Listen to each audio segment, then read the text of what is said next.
masyarakat ini belum bisa memilahkan yang mana berizin, yang mana yang ilegal. Nah, sepanjang tahun mulai dari 2019 itu fintech, pengaduan terhadap fintech itu memang lebih banyak porsinya dari ilegal. Walaupun di tahun-tahun terakhir ini mulai berkurang ya, tetapi masih tetap banyak dan masyarakat tetap menganggap itu fintech, sehingga melakukan pengaduan ke OJK. Itu yang mungkin kita perlu luruskan, sehingga fintech ini ya kita tahu fintech ilegal ini kan tidak ada aturannya. Mereka kebanyakan pengaduannya itu adalah masalah penagihan yang tidak beretika. Pak Encik, ini persentasenya bisa berapa persen sih antara laporan terkait dengan fintech ilegal maupun yang legal? Nah, artinya ini yang kebanyakan dilapor ke OJK ini adalah fintech ilegal justru ya Pak Encik ya? Betul. Saat ini 70-30 ya. Memang kita akuin juga bahwa pengaduan terhadap fintech yang berizin juga ada. Tetapi yang saat ini yang mendominasi itu adalah fintech yang ilegal. Artinya kan sebetulnya juga dari fintech legalnya ini kan juga ada sengketa begitu ya Pak dengan nasabahnya. Nah sebetulnya ini yang paling banyak sengketanya ini jenisnya apa saja sih Pak? Betul. Memang betul tetap ada karena masyarakat akan mengadukan dua ya. Yang pertama ada ke OJK atau dengan menelpon 157 ataupun WhatsApp ke 081 157 157 157 ya. Dan kedua itu ke asosiasi juga, kita itu ada jendela di hotline 150 505. Kalau di kita itu yang pengaduan ada terbagi 4 ya. Yang pertama adalah permohonan restructuring atau restrukturisasi. Yang kedua komplain atau pengaduan terhadap bunga yang tinggi. Yang ketiga itu penagihan yang tidak beretika. Yang keempat pelanggaran data pribadi.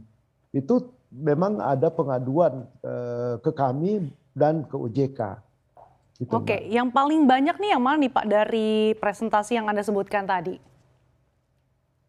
Yang paling banyak saat ini adalah permohonan restrukturisasi, Pak. Jadi sebanyak berapa persen tuh Pak dari total pengaduan?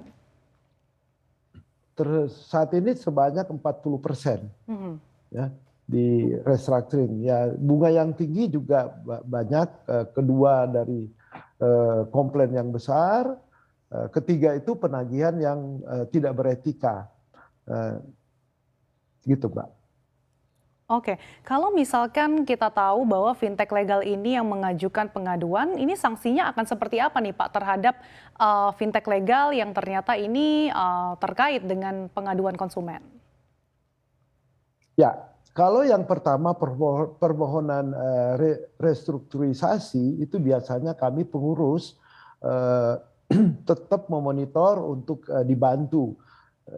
Kalau yang kedua bunga yang tinggi, kalau benar di kedapatan bahwa melakukan pinjaman, memberikan pinjaman dengan batas, karena kita ada batas, ada code of conduct kita, batas maksimum adalah 0,4% per hari. Kalau di atas itu kita ada namanya majelis etika, melanggar kode etik, maka kita akan memberikan sanksi kepada platform yang berizin. Bisa dicabut, sanksi paling tinggi ada dicabut keanggotaannya. Oke, artinya ini sanksinya secara bertahap ya Pak ya, tidak langsung ditegur begitu. Nah kalau dari internal AFPI sendiri sebetulnya evaluasinya seperti apa sih Pak? Kenapa lagi-lagi bisa terjadi lagi nih sengketa antara penyedia jasa keuangan dan juga nasabah ini terjadi lagi Pak? Ya, kita tentunya tetap memonitor anggota kita. Member kita ada 102 yang berizin. Kita terus melakukan, kita ada namanya patroli, kita melakukan pengecekan, tentunya juga dari komplain ataupun pengaduan bunga yang tinggi ataupun penagihan yang tidak beretika, kita terus follow up. Dan kalau anggota kita melanggar, ya tentunya kita kenakan sanksi. Ya, saat ini ada yang dikenakan sanksi. Dan tentunya kalau dikenakan sanksi, biasanya OJK itu concern terhadap platform-platform yang dikenakan sanksi, ya bisa saja dilakukan suspend ataupun tidak boleh melakukan disburse atau pencairan sampai kasus ini selesai. OJK sangat tegas di dalam hal ini.